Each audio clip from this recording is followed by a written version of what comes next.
Hello everyone, welcome to this episode of the podcast celebrating being released as part of the celebrations of World Field Epidemic 2024. The theme of this year's World Field Epidemic celebrations is collaboration is key to field epidemiology.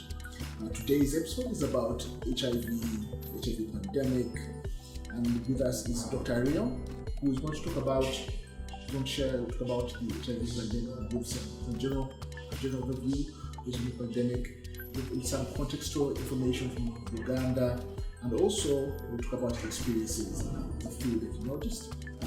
That's enough for me. I'll give him an opportunity to introduce himself. Dr. Ario. Thank you so much, Alan. I'm called Dr. Riolexus Ario. I am the director of the National Institute of Public Health in Uganda. Before that, I worked in the field of HIV for a long time. So I was part of the response. The rollout of antiretroviral therapy was actually my direct responsibility.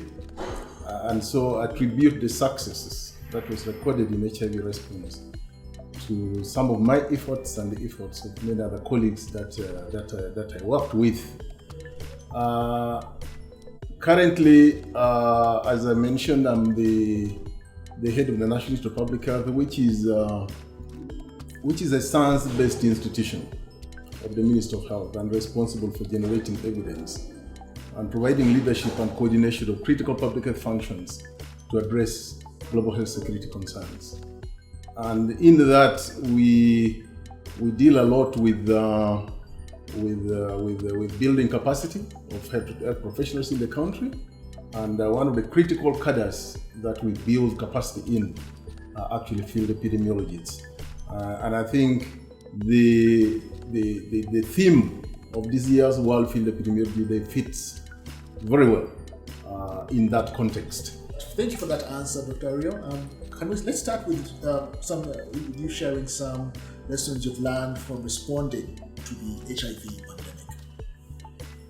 pandemic. Thank you. As I mentioned, as a young officer in the HIV field, as HIV was ravaging the world and Uganda particularly, there are a lot of lessons that Uganda provided to the HIV epidemic.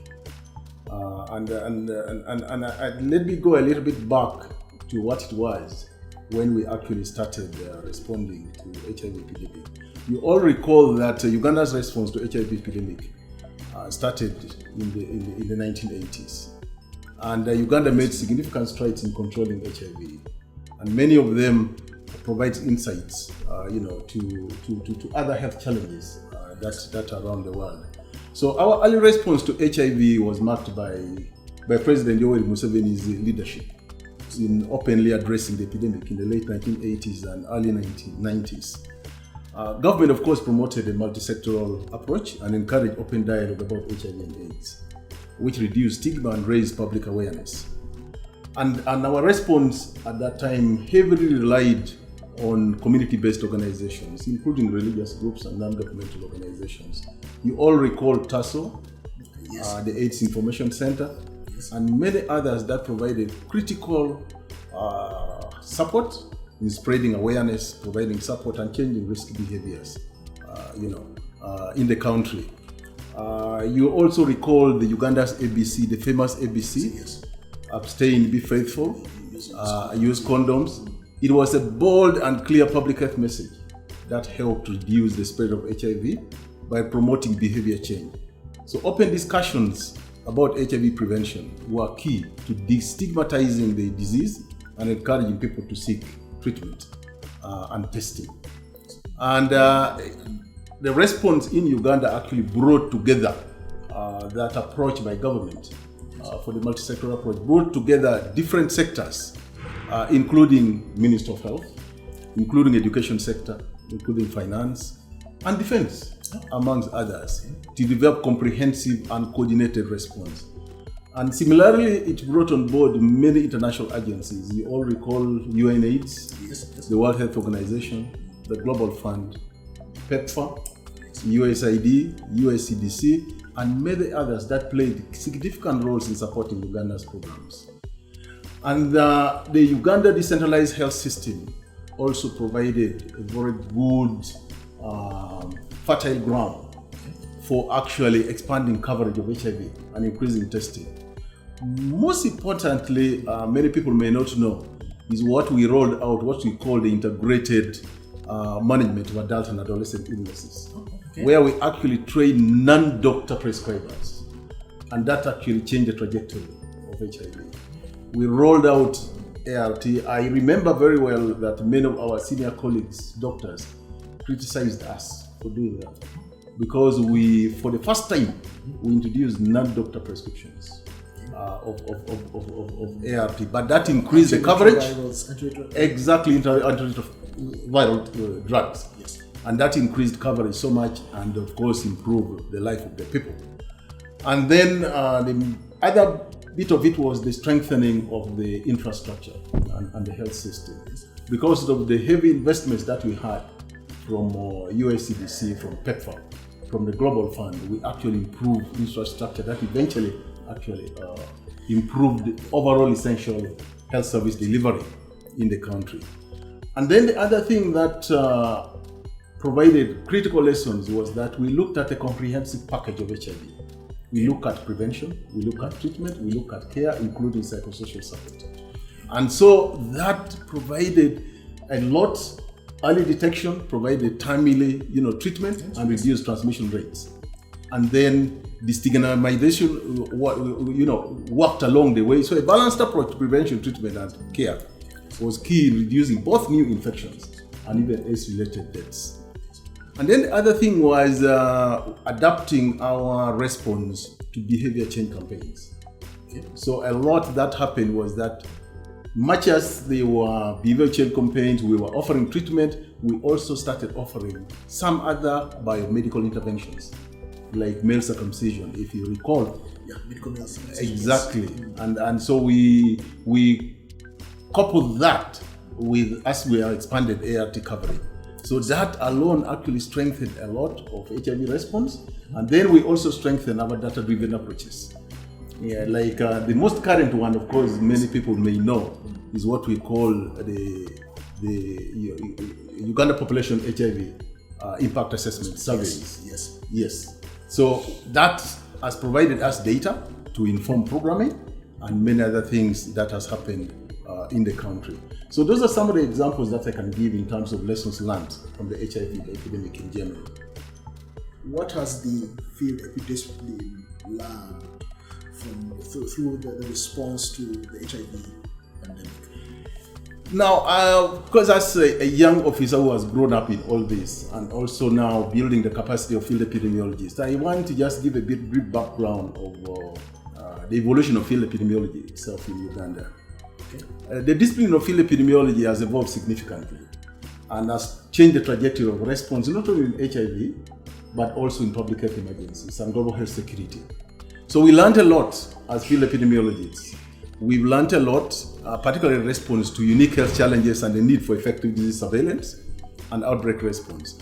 Of course, as a country, Uganda has faced numerous public health challenges, including Ebola, malaria, anthrax, name it, and of course currently mpox, which we are experiencing. So the necessity of field epidemiology is now eminent. But most importantly is that this field epidemiology that we are talking about started way back in 1994. It was actually launched in Makerere University as a Master of Public Health program. And so it is a long program that has been here, has churned out very many Master of Public Health graduates. But I need to mention that we currently have a program which is running parallel to the original Makerere Public Health Fellowship, Master of Public Health program. Yes. And that is what we call the Uganda Public Health Fellowship. Yes. Uganda Public Health Fellowship has actually 6 tracks. But the most relevant for our discussion today is the field epidemiology component. So the field epidemiology component, we have what we call the advanced field epidemiology, which is a postmaster's program, which we train professionals. So we build capacity of professionals in actually responding in managing, addressing public health needs in the country, responding to emergencies, and of course also ensuring that our surveillance systems work. So this program started in 2015, okay? And as we talk today, it has actually churned out 93. 93? Yes, field epidemiologists that are actually working in different sectors within the Ministry of Health, within the national organizations, including AFINET. Yes, including AFINET. So this initiative has strengthened disease surveillance system so much in the country. You all know the strategy which is called integrated disease surveillance and response. Yes. So that is the cornerstone of surveillance in Uganda. So that has improved detection, tracking, and responding to infectious disease, both at community and national levels. So in responding to HIV, we as field epidemiologists, we learned a lot by going beyond the basic case reporting. You remember when HIV started, when not so much was known about HIV. In the exactly. Yes. So there was that case reporting, which eventually informed a response, and then eventually informed everything that happened around HIV. So there was that case reporting. But what we learned is that you need to move away from case reporting, which actually now we are going back to as we brought down the prevalence of HIV. But we learned a lot that you need to combine many things, including sexual behaviors, including how do you get the overall picture of HIV, of the epidemic. So when we set up sentinel surveillance systems, that helped actually shape the way we do surveillance. And so we learned that you can actually set up a surveillance system in HIV, but now we are using it in influenza, we're using it in black water fever, we're using it in many other things. So that's a lesson we learned from HIV. From HIV, we learned that you can actually develop protocols for response, and that we've done a lot. We have successfully managed many of the epidemics from our experience in HIV. Yeah, so we've done all that. We've also learned that collaborating with the international community, with the other agencies, exactly, in a multi-sectoral approach in response, which we learned from HIV, has helped us a lot in global health security. So now we are coordinating with many, organizations, and we've learned that these partnerships enhance sharing of epidemiological data, resources, and best practices, across borders. And so global health collaboration has become the cornerstone of managing epidemics, as you all know, because they require coordinated efforts. And so we are responding. We in our response with Africa CDC, with WHO, with the Global Fund, World Bank mentioned it. We were able actually to address COVID-19 and even the recent Ebola, and now we are addressing mpox using similar methods. So of course, as the country continues to move, we are also facing the scourge of non-communicable diseases. We learned this from HIV. When we learned about the relationship between HIV and non-communicable diseases, these are something which is not new to us. So we learned a lot from that, and we know that actually non-communicable diseases can complicate HIV. Infectious disease. Exactly. And so, and the other way around. Oh, so infectious disease can complicate. Exactly. Can actually, we have infectious diseases that can eventually actually lead you to develop non-communicable diseases. Yes. Yeah. So this interface, we learned a lot of it from HIV. There are a lot of documentations that we've done in HIV. And then, of course, the other bit of it also was the bit of shift from the biomedical approach to obtaining biological data in HIV, but also the sociological approach. So that sociological approach, which we learned in HIV, is actually helping us in response now. So we know that actually when you are responding to a public health emergency, sending only field epidemiologists without a social worker or an anthropologist leaves a gap. Yes. Exactly, leaves a gap. So those are some of the things we learned. So it's not just technical people, you people who understand. Exactly, the community of the community. You need to understand the aspects of the community. Otherwise, in fact, one of the critical disease conditions, I can give an example, is anthrax. People wonder why we've talked about anthrax. When you have an animal which has died suddenly, please don't eat. But we've had communities where the animal dies, they know, but they still go ahead and eat the animal. Exactly. So using that approach, we've actually done a lot of CAP studies to understand why communities do this. And that has helped us a lot now to address it from the community perspective. Yes, not just from the technical AP perspective. Yes. Exactly. So all these. Then other things that we learned from HIV is SMS messages. You remember SMS messages for adherence, Yes. where you'd send alerts Alerts for adherence. adherence. Now we moved away from using that SMS now in response. You heard about the M-Track. Yes, I about that. Exactly. You heard about the community sending messages and then we receive alerts from the Emergency Operations Center. Yes. Exactly. So we are doing that in receiving alerts. Yes. For general public health emergency, you heard about the event-based surveillance. Yeah. So we use SMS. We're also using SMS for reporting mortality. Oh, Exactly. So we're improving mortality surveillance using SMS. Yeah. So these are all things that we learned from HIV. Then the other thing is about the stigma. Yes. Exactly. HIV brought into light the devastating effects of stigma. And we learned a lot about that you can actually fight stigma from HIV. In the recent COVID-19, typical example of where there was a lot of stigma among the patients that suffered from COVID. We all brought in on board lessons that we learned from HIV. Exactly, from HIV. Exactly. Yeah, then one other thing also which we learned about HIV is actually precision targeted interventions. Because now, that is exactly where now we are looking at. We are now looking at key populations. Okay. And so key populations that we are looking at has helped us. So those who are most at risk. Exactly. So you address it from the most at-risk populations. And then you target and control. Because that's actually what we talk about now. If you hear about us targeting, controlling outbreaks at source, Yes. where it occurs, we want to stop it there. Yes. And that's exactly what we learned from HIV. Addressing from the key populations. So stop it where it is. It is, yes. So that it doesn't go outside. Spread out. Exactly, spread outside. Then one other critical thing that we learned, remember when we used to prepare a lot of these data that I'm talking about, which inform policy decisions, and a lot of changes in HIV.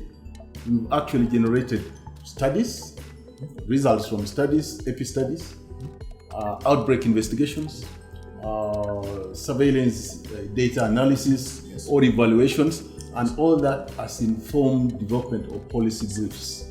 And these policy briefs has informed policy decisions. Can we move on to talking about how the role of field epidemiologists in responding to HIV has evolved over time? Okay, yeah. Now, so when field epidemiologists, like when I got trained as a field epidemiologist, that was when HIV was at its peak. Actually, it was the time it was now beginning to come down, but it was coupled with a lot of messages which are coming in. So a lot actually was done. But I've also seen what has happened along the way. How we've responded to HIV itself, how we've responded to similar conditions, similar epidemics and pandemics. And so what I can say comfortably is that field epidemiology has played a pivotal role in HIV epidemic, particularly in understanding the transmission dynamics, tracking the spread of the disease, and of course in informing public health interventions. But over time it has evolved, because remember we had all these people dying, which we didn't have medicines. So medicines came. ART became a game changer. And so, but a lot happened in between to understanding what was going on, including determining which interventions were effective. Now, these are all things which field epidemiologists did. And so, in the early stages of the infection, as I stated earlier on, was the case identification, where you go and identify the cases and then, see what the problem is and look at what are the drivers of the epidemic. So that happened a lot in the initial stages. Exactly. And that, of course, informed surveillance. And then the design of intervention or prevention strategies. Because initially when we didn't have medicine, it was basically prevention. How do you design prevention messages? You need to understand what you're talking about. And how to be received. Exactly. So you need to go to the community, you need to get the views of the community, you need to get the myths, perceptions, and then see how you take back these messages. So the information that was generated by field epidemiologists helped a lot in designing HIV prevention strategies. And then, of course, the behavioral change. A lot about behavioral surveillance was done, and that helped shape behavioral dynamics within the communities, and then how they relate to each other, and then also how they relate with, with the patient at community level. And then come treatment itself. When ART came, a lot of course happened. From the single dose, and then to the multiple pills. And now we are going back. Back. Exactly. We are going back even to single injection. And that seems to be working. And all this happened with a lot of studies which were done. The combination of field epidemiologists and of course other researchers. Because field epidemiology gets you all this data from the community perspective. And so a lot was done around that, designing these strategies. And then of course, going back to what I talked about was dual infections. Dual infections of having you have HIV, you have hepatitis, you have TB, you have STI, you have all these things here. You need to understand the dynamics. Exactly. Because some of them are occurring in singly in patients, but some of them are occurring in form of epidemics. What we call syndemics. Oh, okay, syndemics. Yeah, so you can have a dual epidemic occurring at the same time, not just one. Not just one. Exactly. Two going on. Exactly, as an epidemic. So these are things that field epidemiologists do regularly to actually inform HIV response. Then of course the other one is monitoring trends. Yes. Trends of treatment, trends of response, to side effects. What is more prominent in your media is trends of infection. Exactly, all that. So all those things, the trends that we monitor helped a lot in informing how we program. How do we target? How do we inform, like the AIDS control program, to forecast, to project on how much medicine will be needed. Exactly, will be needed and all that. Exactly. So they need this information. Then the other one, as I mentioned earlier, was about the policy providing leadership. This is something that field epidemiologists learn. They are built up as public health leaders. Yes. So they have provided leadership in HIV, and we have actually seen this happen. We've seen this happen where you realize many of the leaders now in AFNet, in UNAIDS, in WHO, in Africa CDC, within PEPFAR itself, in the US CDC, they are field epidemiologists. Yes. Because of the leadership skills that they have learned along the way. Yeah. So for me, in conclusion, the role of field epidemiologists is responding to the HIV epidemic has evolved from basic case identification to surveillance and to leading global health initiatives and developing complex integrated responses. So we've done that as field epidemiologists. And so our contribution have been critical in understanding the HIV dynamics, shaping prevention and treatment programs, yes, and of course, adapting to the changing landscape of HIV. So the lessons learned and skills developed during the HIV response continue to inform the broader public health efforts to tackle infectious diseases in general and health crises as we move along in the contemporary world. Just to re-emphasize what we're learning from HIV, we're applying to epidemics. Exactly, we've learned a lot from that, and we're actually applying. Because now in the global health security arena, it's a lot that we have actually learned, and we are applying to ensure that we actually address the critical components of critical areas that address global health security, but also address compliance to international health regulations, which is a requirement, and Uganda is a signatory. Thank you for that informative and very comprehensive explanation and also discussion of what we have learned about HIV in Uganda and your experience. Thank you, Dr. Ario, for talking to us about the HIV in Uganda and how the pandemic has evolved, and also your experiences as a field epidemiologist responding